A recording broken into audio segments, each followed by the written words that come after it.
김정은에 대한 폭탄 쿠데타로 평양이 뒤집혔습니다. 9월 1일 오후 4시 김정은이 딸 김주애와 함께 전승절 참석차 전용 열차를 타고 평양을 출발하려던 그 순간 북한 군부 일부가 열차 폭발을 노린 반란을 감행한 겁니다. 이 사건은 하루 뒤 베이징에서 열린 중국 전승절 행사의 화려한 장면 뒤에 철저히 숨겨졌습니다. 하지만 내부 밀고로 들통난 음모는 북한 권력층을 뒤흔들었고 한 장성은 극적으로 탈출해 해외에서 망명을 추진 중이라는 충격적인 정황까지 드러났습니다. 과연 그날 평양에서 무슨 일이 있었던 걸까요? 지혜로울지 은에 은을 쓰는 지은이에요. 오늘도 아버님, 어머님들에게 지혜롭고 따뜻한 이야기로 돌아왔어요. 북한 쿠데타를 찬성한다면 찬성이라고, 아니면 반대라고 댓글에 꼭 남겨주세요. 그리고 꼭 구독과 좋아요 한 번씩 눌러주세요. 제가 더욱 따뜻하게 이야기 전해드릴 수 있으니까요. 저는 오늘 놀라운 이야기를 들고 왔습니다. 2025년 9월 1일 김정은이 딸 김주애와 함께 전용 열차에 몸을 맡기는 순간이었어요. 평양역 플랫폼 위로 울려 퍼지는 군가 소리가 귀를 찢듯 웅장했습니다. 하지만 그 화려한 전승절 행사 뒤편에 권력의 핵심부를 뒤흔들 암투가 흐르고 있었다는 사실을 누가 알았겠습니까? 저 역시 이 이야기를 처음 접했을 때 온몸에 소름이 돋았습니다. 김주애를 보세요. 겨우 12살입니다. 우리 손주들과 별반 다르지 않은 나이죠. 그런데 이미 존귀하신 자제분이라는 호칭으로 불리고 있어요. 아버지 김정은의 그림자처럼 따라다니며 군사 퍼레이드에서도 당당히 자리를 차지하고 있습니다. 작은 체구에 성인용 정장을 입고 서 있는 모습이 어찌 보면 애처로워 보이기도 했어요.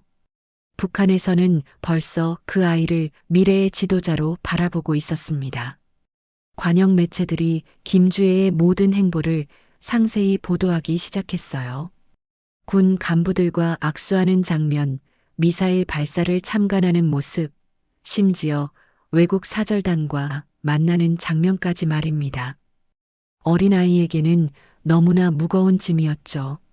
하지만 평양의 권력 중심부에서는 다른 목소리들이 속삭이기 시작했습니다. 특히 군 장성들 사이에서 불편한 기색이 역력했어요.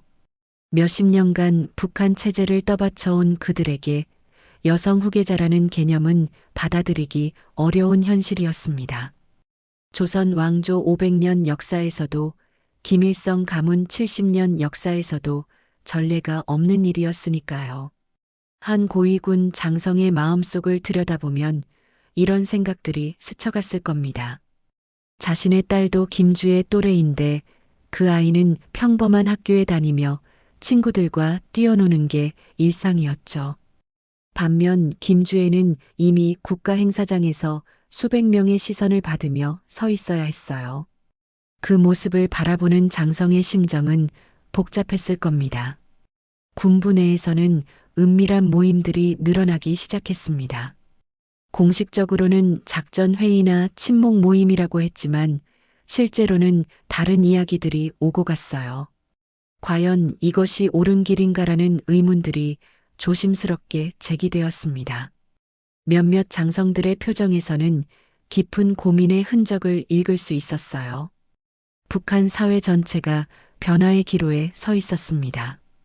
김정은 체제가 공고해 보였지만 그 내부에서는 균열의 조짐이 나타나고 있었어요. 특히 전통을 중시하는 군 원로들에게 여성 지도자라는 개념은 상당한 충격이었습니다.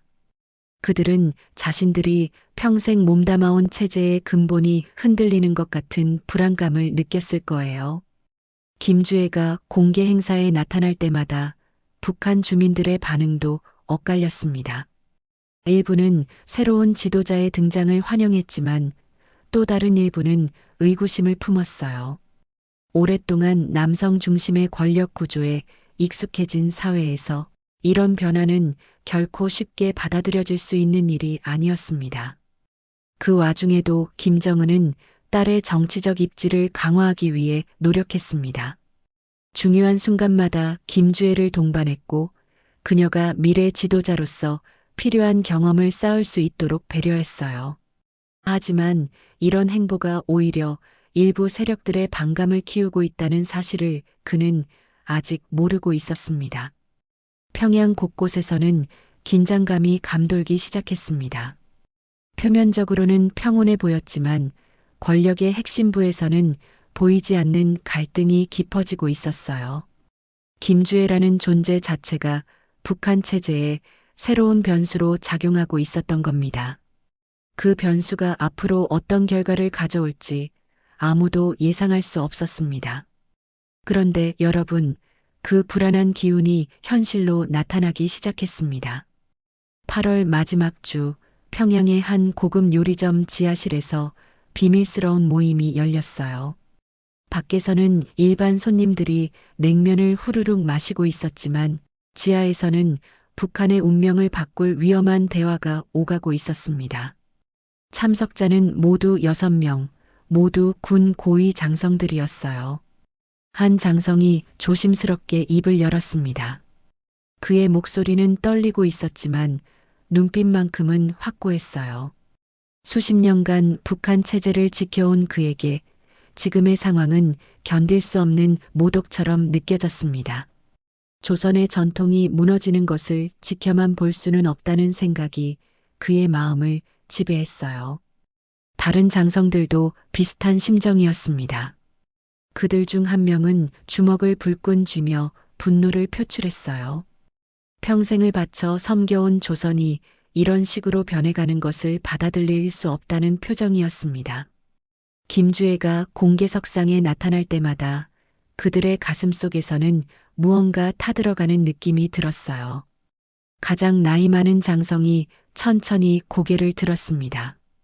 그의 얼굴에는 깊은 주름이 패여 있었고 그 주름 하나하나에는 북한 체제와 함께한 세월의 무게가 담겨 있었어요.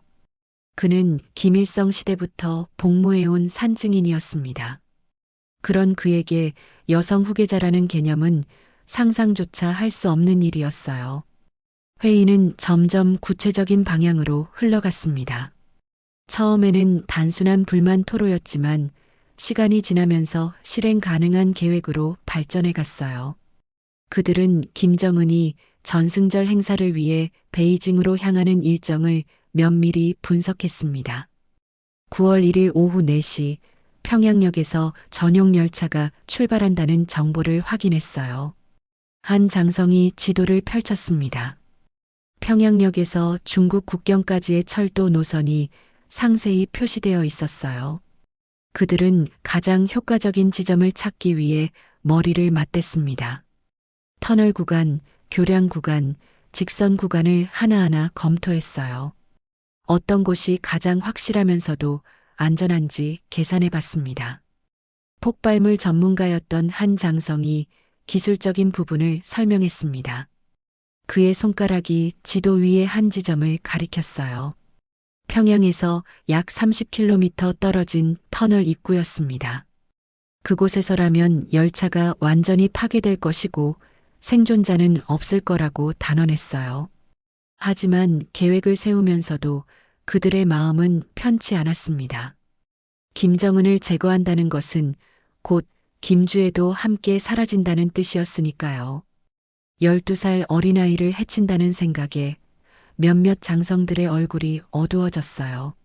하지만 그들은 개인적인 감정보다 조선의 미래가 더 중요하다고 스스로를 설득했습니다. 또 다른 장성이 시간표를 꺼냈습니다. 전용 열차의 정확한 출발 시간과 예상 도착 지점들이 빼곡히 적혀 있었어요. 그들은 몇 번이고 시뮬레이션을 반복했습니다. 실패할 경우의 후과를 생각하면 온몸이 떨렸지만 성공할 경우 얻을 수 있는 결과를 생각하면 용기가 났어요. 폭발 시점도 치밀하게 계산했습니다. 열차가 터널에 완전히 진입한 순간을 노려야 했어요. 너무 이르면 기관차만 파괴되고 너무 늦으면 김정은이 탄 객차가 안전할 수 있었습니다. 그들은 초 단위로 계산을 반복했어요. 은밀한 통신 방법도 마련했습니다. 평상시 사용하는 군 통신망은 모두 감청당할 가능성이 있었거든요. 그들은 오래된 암호를 사용하기로 했습니다. 한국 전쟁 때 사용했던 방식을 변형한 것이었어요. 나이든 장성들만 알고 있는 방법이었습니다. 폭발물 조달 방법도 논의했습니다. 정규 무기고에서 가져오면 흔적이 남을 수 있었어요. 그래서 그들은 오래전에 비축해둔 비상용 폭발물을 사용하기로 결정했습니다. 몇십 년 전 대남 공작을 위해 준비했다가 사용하지 않고 은밀한 곳에 보관해둔 것들이었어요. 마지막으로 그들은 실행 후의 계획도 세웠습니다. 폭발이 일어나면 즉시 계엄령이 선포될 것이고 임시 군정부가 필요할 거라고 판단했어요. 가장 연장자인 장성이 임시 지도자 역할을 맡기로 했습니다. 새로운 체제를 구축할 때까지의 과도기를 관리하는 것이 그의 임무였어요. 회의가 끝날 무렵 모든 장성들이 손을 맞잡았습니다. 그들의 손은 차갑고 떨리고 있었지만 결의는 확고했어요. 조선의 미래를 위해서라면 어떤 희생도 감수하겠다는 각오였습니다. 하지만 그 순간 그들 중 누구도 예상하지 못한 변수가 이미 작동하기 시작했다는 사실을 몰랐어요. 그런데 여러분, 그 치밀한 계획이 하루 만에 산산조각 났습니다. 8월 30일 밤 11시 평양 보위부 본부에 한 통의 전화가 걸려왔어요. 수화기 너머로 들려오는 목소리는 떨리고 있었지만 전하는 내용은 충격적이었습니다. 6명의 장성이 김정은 암살을 계획하고 있다는 제보였어요. 보위부 당직자는 처음에 자신의 귀를 의심했습니다. 제보자는 바로 그 6명 중 한 명이었어요. 마지막 순간에 양심의 가책을 느꼈는지 아니면 두려움에 굴복했는지는 알 수 없었습니다. 하지만 그의 목소리에서는 깊은 후회와 절망이 섞여 나왔어요. 동료들을 배신한다는 것이 얼마나 괴로운 일인지 그의 떨리는 음성에서 고스란히 드러났습니다. 보위부는 즉시 비상체제로 돌입했습니다. 한밤중에 수십 명의 요원들이 긴급 소집되었어요. 그들의 얼굴에는 긴장감이 역력했습니다. 김정은에 대한 암살 계획이라니 북한 역사상 가장 위험한 반역 행위였거든요. 보위부 건물 곳곳에서 급박한 발걸음 소리가 울려 퍼졌습니다. 첫 번째 체포작전은 새벽 2시에 시작되었어요. 가장 먼저 표적이 된 것은 폭발물 전문가였던 리 장성이었습니다. 그는 평양 중심가의 고급 아파트에서 깊은 잠에 빠져 있었어요. 갑자기 현관문이 요란하게 두드려지는 소리에 잠에서 깨어났습니다. 문을 열자마자 보위부 요원들이 집 안으로 밀려 들어왔어요. 리 장성의 얼굴은 순식간에 창백해졌습니다. 그는 이미 모든 것이 끝났다는 것을 직감했어요. 아내는 놀라서 비명을 질렀고 어린 자녀들은 무슨 일인지 모른 채 울음을 터뜨렸습니다. 평온했던 가정이 순식간에 지옥으로 변해버린 거죠. 두 번째 체포는 새벽 3시에 이뤄졌어요. 김장성은 자신의 별장에서 체포되었습니다. 그는 보위부 요원들이 나타나자 도망치려 했지만 이미 건물 주변이 완전히 포위된 상태였어요. 결국 뒷마당에서 붙잡혔습니다. 그의 손에는 아직 태우지 못한 서류들이 들려 있었어요. 세 번째, 네 번째 체포가 연달아 이어졌습니다. 박장성은 침실에서, 최장성은 서재에서 각각 붙잡혔어요. 그들은 모두 비슷한 표정을 짓고 있었습니다. 배신당했다는 분노와 절망이 뒤섞인 얼굴이었어요. 평생을 함께 해온 동료 중 누군가가 자신들을 팔아넘겼다는 사실을 받아들이기 어려워했습니다. 가장 나이 많은 장성은 새벽 4시에 체포되었어요. 그는 오히려 담담한 모습이었습니다.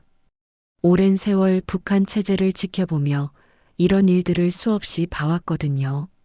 체포되는 순간에도 그는 의연한 표정을 유지했어요. 하지만 그의 눈빛 깊숙한 곳에서는 깊은 슬픔이 흘러나왔습니다. 김정은은 새벽 5시에 이 모든 소식을 전해 들었습니다. 그의 분노는 상상을 초월했어요. 침실에서 뛰쳐나온 그는 보고를 받으면서 주먹으로 책상을 내리쳤습니다. 평생 자신을 지켜왔다고 믿었던 장성들이 자신을 죽이려 했다는 사실에 배신감이 극에 달했어요. 김정은의 첫 번째 명령은 간단하고 잔혹했습니다.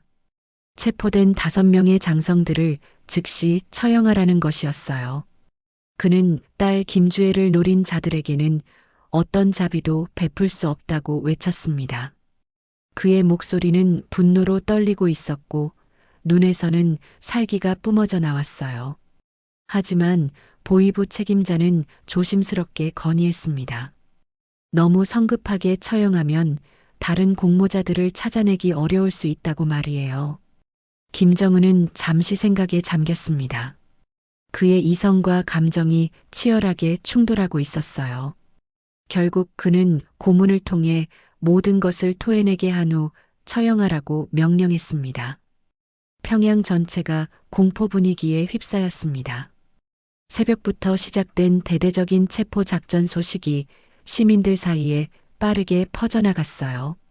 거리에는 평소보다 훨씬 많은 보위부 요원들이 배치되었습니다. 사람들은 서로를 의심하는 눈빛으로 바라보기 시작했어요. 군부 내에서는 더욱 큰 충격이 일어났습니다. 고위 장성 5명이 한꺼번에 체포되다니 이런 일은 전례가 없었거든요. 다른 장성들은 자신들도 의심받을까봐 전전긍긍했습니다. 평소 친분이 있던 동료들과도 거리를 두기 시작했어요. 김정은은 이날 하루 종일 분노를 사귀지 못했습니다. 그는 김주애를 더욱 철저히 보호하라고 지시했어요. 딸의 신변에 조금이라도 위험이 닥치면 관련자 전원을 제거하겠다고 경고했습니다. 그의 과보호는 광기에 가까웠어요. 하지만 이 모든 혼란 속에서도 아무도 눈치채지 못한 한 가지 사실이 있었습니다. 6번째 장성은 체포되지 않았다는 것이었어요. 그는 바로 전날 중국 단둥으로 공무 출장을 떠난 상태였습니다. 완벽해 보였던 보위부의 수사망에 단 하나의 구멍이 뚫려 있었던 거죠. 그 6번째 장성이 바로 조민혁이었습니다. 8월 29일 오후 그는 전승절 대비 열차 도착 시 보안 점검을 위해 단둥으로 출장을 떠났어요. 평범한 공무 출장이었지만 이것이 그의 목숨을 구하는 천운이 될 줄은 꿈에도 몰랐습니다. 단둥의 호텔 침실에서 잠들어 있던 그에게 8월 30일 새벽 6시 한 통의 전화가 걸려왔어요. 전화를 건 사람은 그의 오랜 부하였던 박 대령이었습니다. 목소리가 심하게 떨리고 있었어요. 박 대령은 조심스럽게 입을 열었습니다. 평양에서 무서운 일이 벌어졌다는 소식이었어요. 5명의 장성이 체포되었고 모두 반역 혐의라는 것이었습니다. 조민혁은 처음에 농담인 줄 알았어요. 하지만 박 대령의 다음 말에 조민혁의 온몸이 얼어붙었습니다. 체포된 장성들의 명단을 듣는 순간 그는 자신이 얼마나 아슬아슬하게 죽음을 피했는지 깨달았어요. 바로 어제까지 함께 있었던 동료들이 모두 사라진 거였습니다. 그의 손에서 전화기가 떨어질 뻔했어요. 조민혁의 첫 번째 생각은 단순했습니다. 살아야 한다는 것이었어요. 어떤 숭고한 이념이나 신념이 아니라 그냥 죽기 싫다는 원초적인 본능이었습니다. 50년 넘게 살아온 인생이 이렇게 끝날 수는 없다고 생각했어요.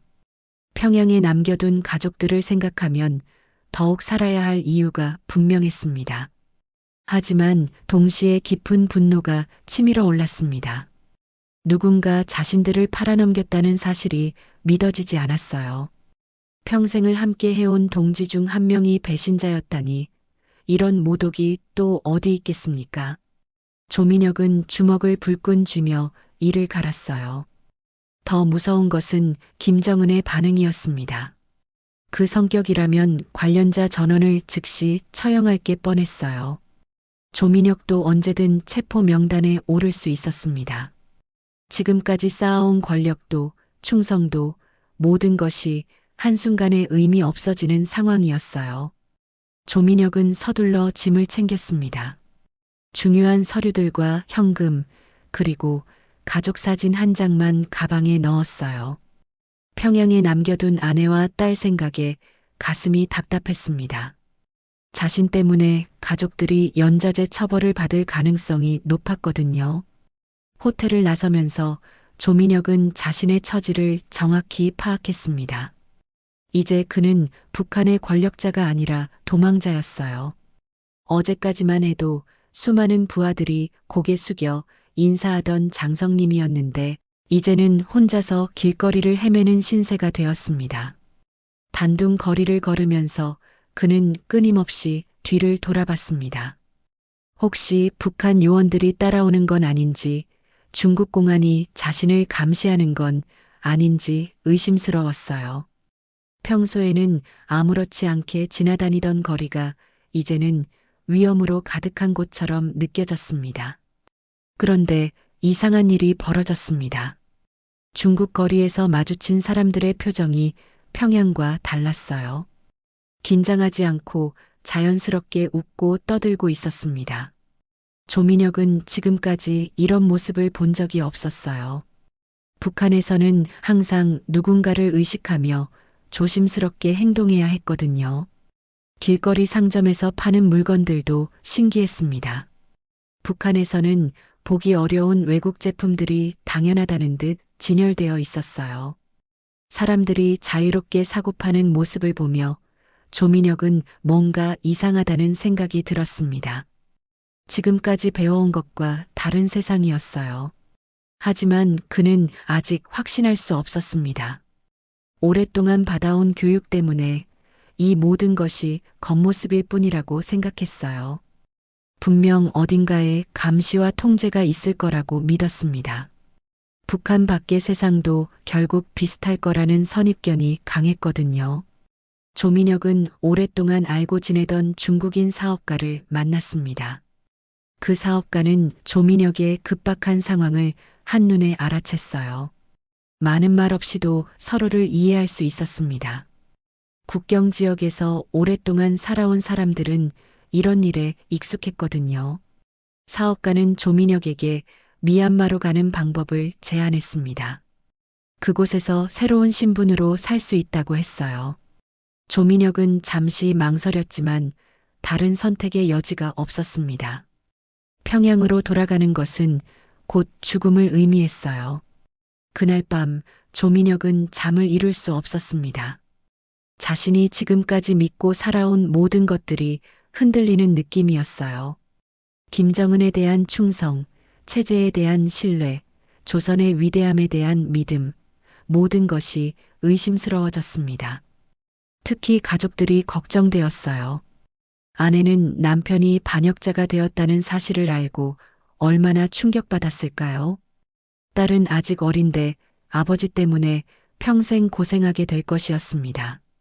조민혁은 베개에 얼굴을 묻고 눈물을 흘렸어요. 하지만 동시에 다른 생각도 들었습니다. 혹시 지금까지 자신이 잘못 알고 있었던 건 아닐까 하는 의구심이었어요. 중국에서 본 자유로운 사람들의 모습이 자꾸 떠올랐습니다. 북한에서 배운 것과는 너무 달랐거든요. 다음 날 아침 조민혁은 중국인 사업가와 함께 기차역으로 향했습니다. 베이징을 거쳐 미얀마로 가는 여정이 시작되는 것이었어요. 기차에 오르면서 그는 마지막으로 북쪽을 바라봤습니다. 저 너머에 있는 조선 땅을 다시 볼 수 있을까 하는 생각이 들었어요. 기차가 출발하자 조민혁의 마음은 복잡했습니다. 살아남았다는 안도감과 가족에 대한 걱정이 뒤섞여 있었어요. 그리고 무엇보다 지금까지 자신이 알고 있던 세상이 정말 맞는 건지에 대한 깊은 의문이 생겼습니다.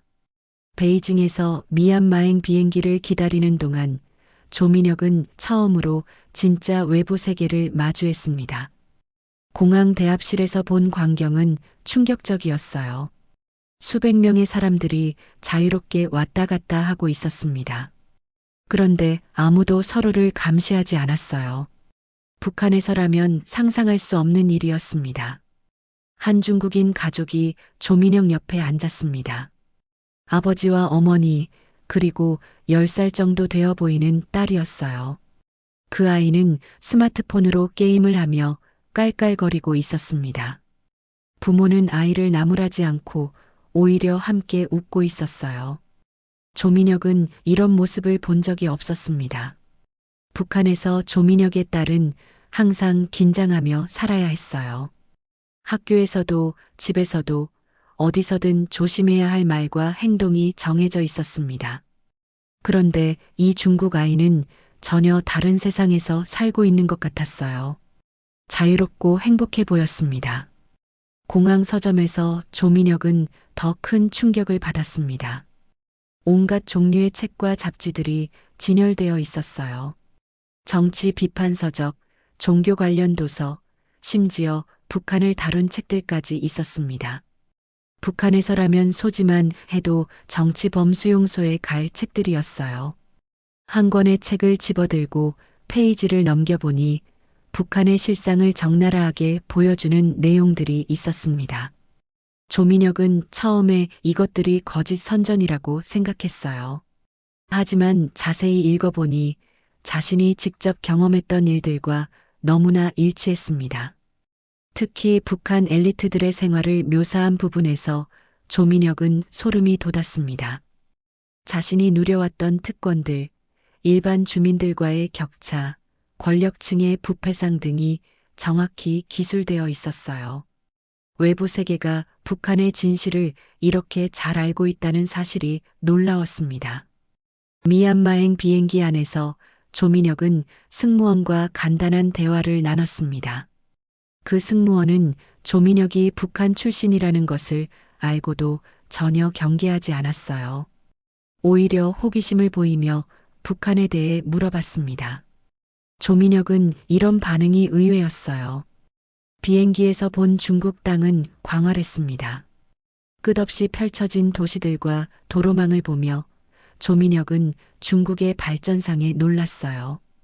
북한에서 배운 것과는 완전히 달랐습니다. 중국이 이렇게 잘 사는 나라였다니 지금까지 왜 몰랐을까 하는 생각이 들었어요. 미얀마 양곤에 도착한 조민혁은 브로커와 만났습니다. 중국인 사업가가 소개해준 사람이었어요. 그 브로커는 북한 출신 탈출자들을 자주 도와준다고 했습니다. 조민혁처럼 높은 지위에 있던 사람도 여러 명 거쳐갔다고 귀띔해줬어요. 브로커는 조민혁에게 현실을 정확히 설명해줬습니다. 북한으로 돌아가면 확실히 죽는다는 것, 그리고 여기서 새로운 삶을 시작하려면 과거를 완전히 잊어야 한다는 것이었어요. 조민혁은 이미 각오하고 있던 일이었지만 직접 들으니 가슴이 무거웠습니다. 양곤의 작은 게스트하우스에서 지내면서 조민혁은 다양한 사람들을 만났습니다. 북한에서 온 다른 탈출자들도 있었고 중국이나 베트남에서 온 사람들도 있었어요. 그들과 이야기를 나누면서 조민혁은 점점 더 많은 것을 알게 되었습니다. 한 탈출자는 조민혁에게 한국 이야기를 해줬습니다. 북한과 같은 민족이지만 완전히 다른 세상이라고 했어요. 자유롭게 살 수 있고 정부를 비판해도 잡혀가지 않으며 무엇보다 먹고 살 걱정이 없다고 했습니다. 조민혁은 처음에 과장된 이야기라고 생각했어요. 하지만 그 탈출자가 보여준 한국 드라마 영상을 보고 조민혁은 충격을 받았습니다. 일반 사람들의 집도 북한 고위층보다 훨씬 좋았고 거리도 깨끗하고 현대적이었어요. 사람들의 표정도 밝고 여유로웠습니다. 이것이 진짜라면 북한에서 배운 것은 모두 거짓이었던 거죠. 조민혁은 밤늦도록 인터넷을 찾아봤습니다. 미얀마에서는 북한과 달리 인터넷이 자유로웠어요. 한국에 대한 정보들을 하나씩 찾아보니 놀라운 사실들이 계속 나왔습니다. 경제 규모, 생활 수준, 자유도 등 모든 면에서 북한과는 비교가 안 되었어요. 특히 북한 탈출자들이 한국에서 정착하는 과정을 다룬 다큐멘터리를 보고 조민혁은 눈물이 났습니다. 자신처럼 북한에서 도망쳐온 사람들이 한국에서 새로운 삶을 시작하고 있었어요. 그들의 밝은 표정을 보니 희망이 생겼습니다. 하지만 조민혁은 아직 확신하지 못했습니다. 지금까지 받아온 교육이 하루아침에 바뀔 수는 없었거든요. 혹시 이 모든 것이 서방의 선전일 수도 있다는 의심도 있었어요. 그래도 한 가지는 분명했습니다. 지금까지 자신이 알고 있던 세상과는 완전히 다른 곳이 존재한다는 것이었어요. 며칠 후 브로커가 조민혁에게 제안을 했습니다. 한국으로 가는 방법이 있다는 것이었어요. 한국 정부에서 북한 고위층 출신자들을 특별히 보호해 준다고 했습니다. 조민혁은 처음에 망설였어요. 정말 안전할까 하는 의구심이 있었거든요. 그런데 브로커가 보여준 자료를 보고 조민혁의 생각이 바뀌었습니다. 자신보다 높은 지위에 있던 북한 관리들도 한국에서 안전하게 살고 있다는 증거들이었어요. 그들의 증언 영상을 보니 모두 한국 생활에 만족해하고 있었습니다. 조민혁은 마침내 결심을 굳혔습니다. 한국으로 가보기로 한 것이었어요. 아직 완전히 믿지는 못했지만 적어도 북한보다는 나을 거라는 기대감이 생겼습니다. 그리고 무엇보다 진짜 자유로운 땅이 어떤 곳인지 직접 확인해 보고 싶었어요. 조민혁이 한국행을 결심한 지 사흘 후 예상치 못한 일이 벌어졌습니다. 양곤의 게스트하우스 로비에서 커피를 마시고 있는데 한국말을 하는 두 사람이 다가왔어요. 정장을 입은 중년 남성과 여성이었습니다. 조민혁은 순간 긴장했어요. 혹시 북한에서 추격해온 건 아닌가 하는 생각이 들었거든요. 하지만 그들이 건넨 명함을 보고 조민혁은 놀랐습니다. 한국 국가정보원이라고 적혀 있었어요. 남성이 조심스럽게 입을 열었습니다. 조민혁 장성의 상황을 알고 있으며 도움을 주고 싶다는 내용이었어요. 조민혁은 처음에 믿을 수 없었습니다. 한국 정부가 자신 같은 사람까지 신경 쓴다니요. 여성 요원이 조민혁에게 설명했습니다. 한국에서는 북한 고위층 출신자들을 특별 보호한다고 했어요. 그들이 가진 정보가 한반도 평화에 도움이 되기 때문이라고 설명했습니다. 조민혁은 이런 접근 방식이 신선했어요. 북한에서라면 상상할 수 없는 일이었거든요. 국정원 요원들은 조민혁에게 한국의 실상을 보여주기 시작했습니다. 태블릿으로 서울 시내 실시간 영상을 보여줬어요. 한강변의 아름다운 풍경, 깨끗한 도로, 현대적인 건물들이 화면에 펼쳐졌습니다. 조민혁은 이것이 진짜인지 의심했지만 실시간이라는 증거들이 너무 명확했어요. 특히 인상적이었던 것은 서울 시민들의 모습이었습니다. 지하철에서 자유롭게 스마트폰을 보고 거리에서 편안하게 대화하는 모습이 담겨 있었어요. 경찰이 지나가도 사람들이 전혀 긴장하지 않았습니다. 북한과는 완전히 다른 분위기였어요. 국정원 요원이 조민혁에게 물었습니다. 한국에 대해 어떤 인상을 가지고 있는지 말이에요. 조민혁은 솔직하게 답했습니다. 지금까지 한국을 적대국으로만 생각해왔지만 최근 들어 그 생각이 바뀌고 있다고 했어요. 요원들은 조민혁의 정직함에 놀라는 표정을 지었습니다. 요원들은 조민혁에게 북한 탈출자들의 한국 정착 과정을 자세히 설명해 줬습니다. 정부에서 주거지를 제공하고 생활비를 지원하며 직업 교육까지 시켜준다고 했어요. 조민혁은 이런 시스템이 있다는 사실에 깜짝 놀랐습니다. 북한에서는 반역자의 가족까지 처벌하는데 한국은 정반대였어요. 가장 충격적이었던 것은 언론의 자유에 대한 설명이었습니다. 한국에서는 대통령을 비판하는 기사가 매일 나온다고 했어요. 심지어 대통령을 조롱하는 코미디 프로그램도 있다고 했습니다. 조민혁은 이것이 가능한 일인지 의심했어요. 북한에서라면 상상도 할 수 없는 일이었거든요. 국정원 요원들은 조민혁에게 한국행 절차를 설명했습니다. 안전한 경로를 통해 입국시켜주고 신변 보호도 확실히 해준다고 약속했어요. 조민혁은 아직 완전히 믿지는 못했지만 적어도 진정성은 느낄 수 있었습니다. 요원 중 한 명이 조민혁에게 개인적인 이야기를 해줬습니다. 자신도 북한 출신이라고 했어요. 어린 시절 가족과 함께 탈출해서 한국에서 자랐다고 했습니다. 지금은 국정원에서 일하며 같은 처지의 사람들을 돕고 있다고 했어요. 조민혁은 이 말을 듣고 큰 감동을 받았습니다. 그 요원은 조민혁에게 말했습니다. 처음에는 한국 사회에 적응하기 어려웠지만 시간이 지나면서 진짜 자유가 무엇인지 깨달았다고 했어요. 마음껏 꿈을 꾸고 원하는 일을 하며 정부를 두려워하지 않고 살 수 있다는 것이 얼마나 소중한지 모른다고 했습니다. 조민혁은 그동안 품고 있던 의문을 털어놨습니다. 한국에서 북한 출신자들을 정말 차별하지 않는지, 경제적으로 어려움은 없는지, 자유롭게 살 수 있는지 등등 궁금한 것이 많았어요. 요원들은 하나하나 정성스럽게 답변해줬습니다. 특히 교육에 대한 설명을 들을 때 조민혁은 눈물이 날 뻔했습니다.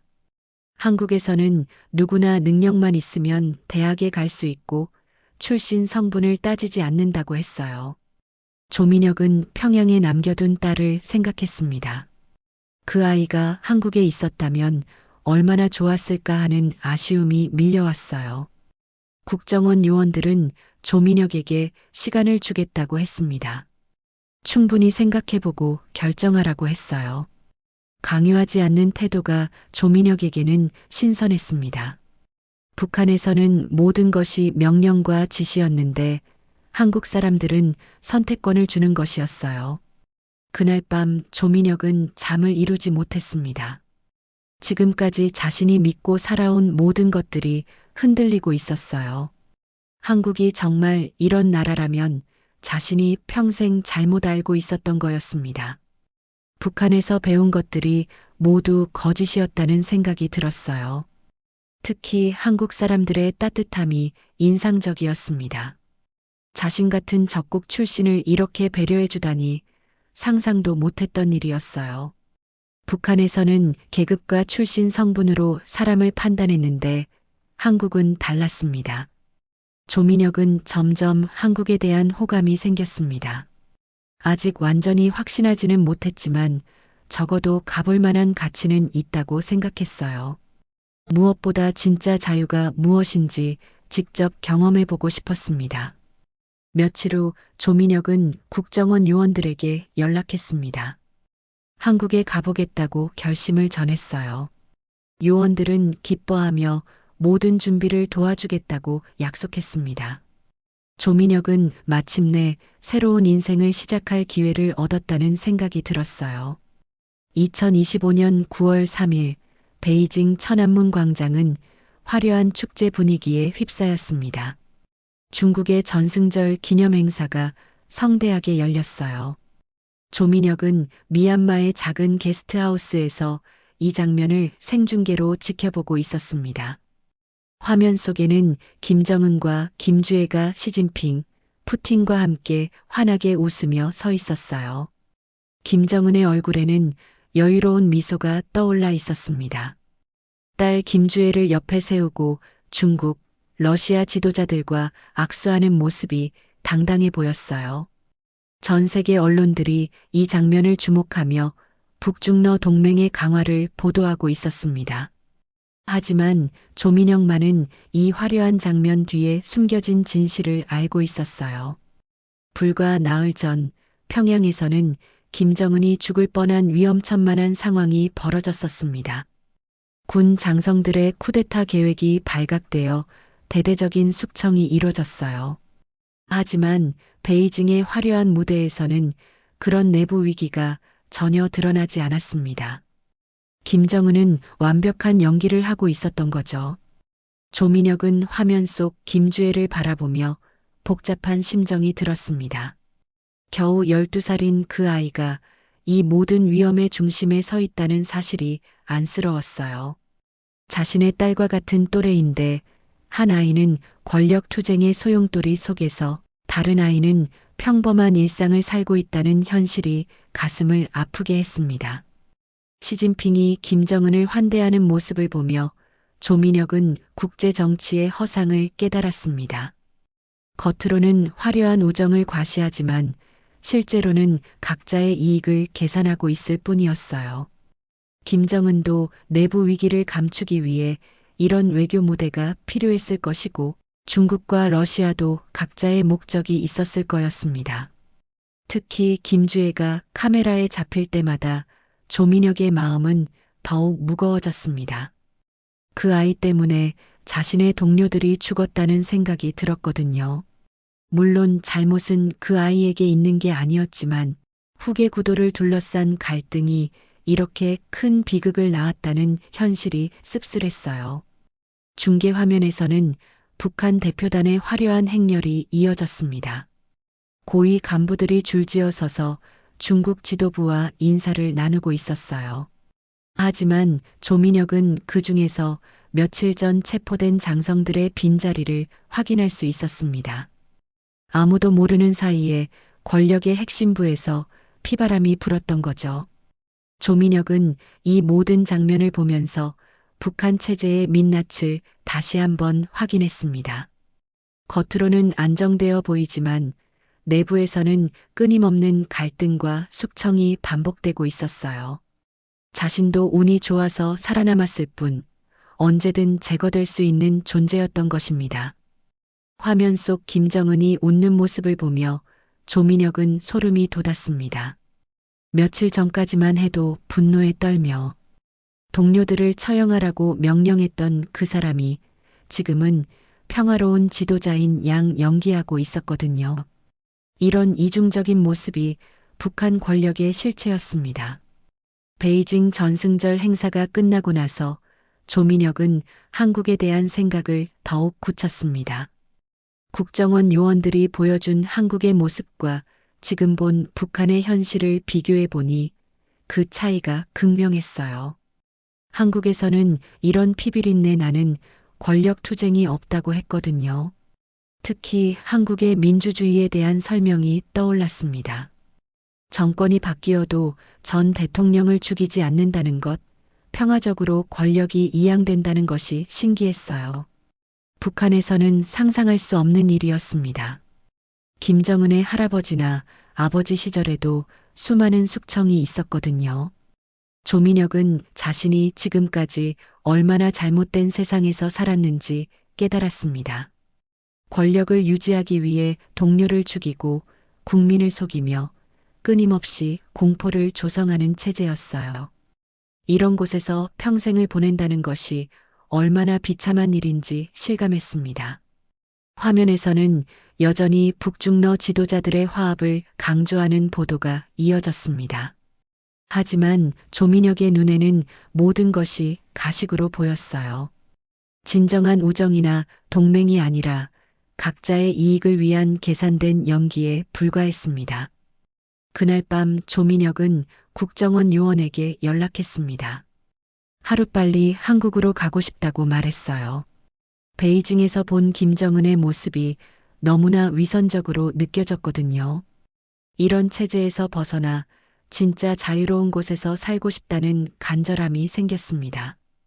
요원은 조민혁의 심정을 이해한다며 최대한 빠른 시일 내에 한국 입국을 도와주겠다고 약속했어요. 조민혁은 그 말을 듣고 처음으로 진정한 희망을 느꼈습니다. 이제 정말 새로운 인생을 시작할 수 있을 것 같았어요. 며칠 후 조민혁은 한국행 비행기표를 받았습니다. 국정원에서 모든 절차를 도와준 덕분이었어요. 비행기표를 손에 들고 있으니 가슴이 두근거렸습니다. 과연 한국이 정말 자유로운 나라일까? 자신 같은 사람도 받아줄까 하는 설렘과 불안이 교차했어요. 하지만 한 가지는 확실했습니다. 지금까지 살아온 북한보다는 분명히 나을 거라는 확신이었어요. 베이징에서 본 김정은에 가면 같은 미소가 북한 체제의 모든 것을 상징하는 것 같았습니다. 조민혁은 더 이상 그런 세상에서 살고 싶지 않았어요. 한국행이 확정된 지 이틀 후 조민혁에게 마지막 시련이 찾아왔습니다. 양곤에서 방콕으로 이동하는 중이었어요. 국정원에서는 태국을 경유해서 한국으로 들어오는 것이 더 안전하다고 판단했거든요. 하지만 조민혁은 미얀마를 떠나는 순간부터 묘한 불안감을 느꼈습니다. 방콕 수완나폼 공항에서 체크인을 마치고 대기실에 앉아 있는데 이상한 시선을 느꼈어요. 뒤돌아보니 정장을 입은 동양인 2명이 자신을 뚫어지게 쳐다보고 있었습니다. 조민혁은 순간 등골이 서늘해졌어요. 그들의 눈빛에서 살기가 느껴졌거든요. 조민혁은 침착하게 화장실로 향했습니다. 뒤를 돌아보니 그 2명이 따라오고 있었어요. 이제 확신했습니다. 북한에서 보낸 공작원들이었어요. 김정은이 끝까지 자신을 포기하지 않았던 거죠. 조민혁의 가슴이 쿵쾅거리기 시작했습니다. 화장실 안에서 조민혁은 급히 국정원 요원에게 전화를 걸었습니다. 상황을 설명하자 요원은 즉시 비상 프로토콜을 가동한다고 했어요. 하지만 비행기 출발까지는 아직 1시간이 남아 있었습니다. 그 시간을 버텨야 했어요. 화장실에서 나오자 그 2명이 복도에서 기다리고 있었습니다. 조민혁은 최대한 자연스럽게 행동했어요. 면세점으로 향하며 사람들 사이로 몸을 숨겼습니다. 하지만 그들은 끈질기게 따라왔어요. 마치 사냥감을 노리는 맹수처럼 말이죠. 면세점에서 조민혁은 우연히 한국 관광객 무리를 발견했습니다. 그들 사이로 슬쩍 끼어들었어요. 한국말로 대화하는 척하며 시간을 끌었습니다. 공작원들은 잠시 혼란스러워하는 것 같았어요. 하지만 곧 정체를 파악하고 다시 접근해 오기 시작했습니다. 그때 구원의 손길이 나타났습니다. 국정원에서 파견한 요원들이 공항에 도착한 거예요. 한국인으로 위장한 3명의 요원들이 자연스럽게 조민혁 주변에 배치되었습니다. 북한 공작원들은 상황이 불리해졌다는 것을 눈치챘어요. 탑승 시간이 다가오자 긴장감이 극에 달했습니다. 조민혁은 국정원 요원들에 둘러싸여 탑승구로 향했어요. 북한 공작원들도 따라왔지만 이미 늦었습니다. 공항 보안 요원들이 그들의 움직임을 주시하고 있었거든요. 탑승구에서 마지막 확인을 받는 순간 조민혁은 뒤를 돌아봤습니다. 북한 공작원들이 멀리서 분한 표정으로 지켜보고 있었어요. 그들의 눈에는 실패에 대한 절망이 서려 있었습니다. 조민혁은 가슴이 두근거렸지만 안도의 한숨을 내쉬었어요. 비행기에 몸을 맡기는 순간 조민혁은 정말로 살아났다는 실감이 났습니다. 김정은의 마지막 발악에서 벗어난 거였어요. 이제 진짜 자유를 향해 날아가고 있었습니다. 창밖으로 멀어져가는 태국 땅을 바라보며 조민혁은 새로운 인생이 시작된다는 확신을 가졌어요. 드디어 조민혁은 인천공항에 발을 디뎠습니다. 국정원 요원들이 안전하게 한국으로 데려다준 덕분이었어요. 공항에 내리는 순간 조민혁은 지금까지 느껴보지 못한 이상한 감정에 휩싸였습니다. 자유롭다는 느낌이었어요. 아직 확신할 수는 없었지만 뭔가 다른 공기가 느껴졌습니다. 첫 번째 놀라움은 공항 직원들의 태도였습니다. 북한에서 온 사람이라고 해도 전혀 차별하지 않았어요. 오히려 친절하게 안내해주며 필요한 것이 있으면 언제든 말하라고 했습니다. 조민혁은 이런 대우를 받아본 적이 없었어요. 북한에서는 출신 성분에 따라 사람을 대하는 태도가 달랐거든요. 국정원에서 마련해준 임시 거주지는 서울 외곽의 작은 아파트였습니다. 비록 크지는 않았지만 조민혁에게는 궁전 같았어요. 온수가 나오고 전기가 안정적으로 공급되며 무엇보다 자유롭게 드나들 수 있다는 것이 신기했습니다. 북한에서는 고위층이라도 이런 자유는 없었거든요. 가장 충격적이었던 것은 텔레비전이었습니다. 수십 개의 채널에서 온갖 종류의 프로그램들이 나오고 있었어요. 뉴스에서는 정부를 비판하는 내용이 버젓이 방송되고 있었습니다. 심지어 대통령을 조롱하는 코미디 프로그램도 있었어요. 조민혁은 이것이 정말 가능한 일인지 믿을 수 없었습니다. 인터넷도 마찬가지였습니다. 어떤 사이트든 자유롭게 접속할 수 있었어요. 북한 관련 기사들도 제한 없이 볼 수 있었습니다.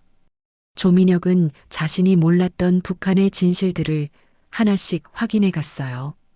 외부에서 보는 북한의 모습이 얼마나 처참한지 깨달았습니다. 며칠 후 조민혁은 정착 지원 담당자와 만났습니다. 그 담당자는 조민혁에게 한국 생활에 필요한 모든 것을 설명해 줬어요. 주거 지원, 생활비 지원, 직업 교육, 의료 혜택 등 상상도 못했던 혜택들이었습니다. 조민혁은 이런 시스템이 존재한다는 것 자체가 놀라웠어요. 특히 인상적이었던 것은 아무런 대가를 요구하지 않는다는 점이었습니다. 북한에서는 모든 것에 대가가 따랐거든요. 충성을 바치고 감시를 받고 자유를 포기해야 했습니다. 하지만 한국에서는 그저 인간이라는 이유만으로 이런 혜택을 받을 수 있었어요. 조민혁은 서울 시내를 둘러보기 시작했습니다. 한강변을 걸으며 본 풍경은 정말 아름다웠어요. 시민들이 자유롭게 산책하고 운동하고 가족과 시간을 보내는 모습이 평화로웠습니다. 누구도 서로를 감시하지 않았고 경찰이 지나가도 아무도 긴장하지 않았어요. 지하철을 타본 경험도 신선했습니다. 수많은 사람들이 자유롭게 이동하고 있었어요. 각자 스마트폰을 보거나 책을 읽거나 음악을 듣고 있었습니다. 조민혁은 이런 일상적인 자유가 얼마나 소중한지 깨달았어요. 북한에서는 이런 것들이 모두 감시와 통제의 대상이었거든요. 가장 감동적이었던 순간은 서점에서였습니다. 수만 권의 책들이 자유롭게 진열되어 있었어요. 정치, 역사, 철학, 종교 등 어떤 주제든 마음대로 읽을 수 있었습니다. 조민혁은 북한 관련 서적들도 찾아봤어요. 자신이 몰랐던 진실들이 너무나 많았습니다. 한 달이 지나면서 조민혁은 확신을 갖게 되었습니다. 한국이 정말 자유로운 나라라는 것을 말이에요. 여기서는 누구나 꿈을 꿀 수 있고 원하는 일을 할 수 있으며 정부를 두려워하지 않고 살 수 있었습니다. 이것이 바로 진짜 자유였어요. 조민혁은 자신의 선택이 옳았다고 확신했습니다. 비록 가족과 헤어져야 했고 고향을 떠나야 했지만 이제는 인간다운 삶을 살 수 있게 되었어요. 더 이상 누군가를 두려워하거나 감시당하지 않아도 되었습니다. 하지만 평양에 남겨둔 가족들이 여전히 걱정되었습니다. 특히 딸이 걱정이었어요. 그 아이가 김주애처럼 권력 투쟁에 휘말리지 않기를, 언젠가는 자유로운 세상을 볼 수 있기를 간절히 바랐습니다. 조민혁은 이제 새로운 목표가 생겼습니다. 북한의 진실을 세상에 알리는 것이었어요. 자신이 직접 경험한 북한 권력층의 실상, 김주애 후계 체제를 둘러싼 갈등, 그리고 쿠데타 시도의 전말을 증언하고 싶었습니다. 무엇보다 북한 주민들에게 희망을 주고 싶었어요. 자신처럼 북한을 벗어나면 이런 자유로운 세상이 기다리고 있다는 것을 알려주고 싶었습니다. 비록 어려운 길이지만 충분히 가치 있는 선택이라는 것을 말이에요. 조민혁은 매일 아침 한강변을 산책하며 새로운 하루를 시작했습니다. 자유롭게 숨 쉴 수 있다는 것, 아무 걱정 없이 거리를 걸을 수 있다는 것이 여전히 신기했어요. 이것이 바로 인간이 누려야 할 기본적인 권리라는 것을 깨달았습니다. 한국에 온 지 2달이 지나면서 조민혁은 완전히 다른 사람이 되었습니다. 북한의 권력자였던 과거는 이제 꿈만 같았어요. 지금의 자유로운 삶이 진짜 현실이었습니다. 조민혁은 이제 진정한 의미에서 인간답게 살고 있다고 느꼈어요. 지금까지 얘기 어떠셨나요? 겉으로는 단단해 보이는 북한의 권력. 하지만 12살 소녀를 후계자로 세우는 순간 내부의 반발은 이미 폭발 직전이었습니다. 아버님, 어머님, 만약 여러분의 나라에서 딸이 지도자가 된다는 이유만으로 쿠데타가 일어난다면 우리 아버님, 어머님은 나라의 안정을 택하시겠습니까? 아니면 가족의 미래를 택하시겠습니까? 댓글로 여러분의 생각을 남겨주세요. 아버님, 어머님들의 이야기가 듣고 싶습니다. 그리고 구독과 좋아요는 저에게 큰 힘이 됩니다. 존경하고 사랑합니다. 아버님, 어머님, 여러분들이 계시기에 오늘의 대한민국이 있습니다. 여러분들이 계시기에 우리가 이렇게 당당할 수 있습니다. 정말 고맙습니다. 사랑합니다.